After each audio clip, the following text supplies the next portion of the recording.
আমি আমার নির্বাচনী কার্যক্রম আমাদের একান্ত প্রিয় শহীদ রায়হানের বাবাকে সাথে নিয়ে রায়হানের কবর জিয়ারতের মাধ্যমে শুরু করলাম। এই কারণে যে আমি রায়হান যে স্বপ্নটা দেখে শহীদ হয়েছে এই স্বপ্নটা বাস্তবায়ন করতে চাই। রায়হান যে বৈষম্যহীন একটা সমাজ বিনির্মাণের চিন্তা করেছে, আমি এই ধরনের বৈষম্যহীন একটি সমাজ, বৈষম্যহীন একটি উলিপুর করতে চাই।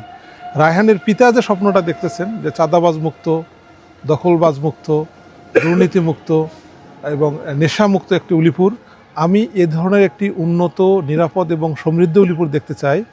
আর আমার ছেলের মৃত্যু পরবর্তী সময়ে যদি কোনো কথাকে অস্বীকার করা হয় তাহলে মুনাফিকি করা হবে।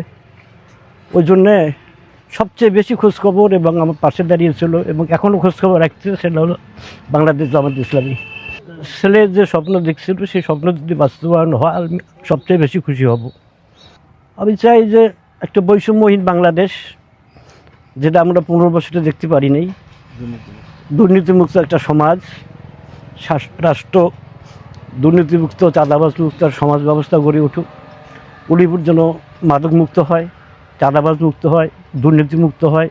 ভালো নেতৃত্বের জন্য আমরা আশা করি, একটা যেন ভালো নেতৃত্ব আল্লাহ পাক আমাদেরকে উপহার দেন।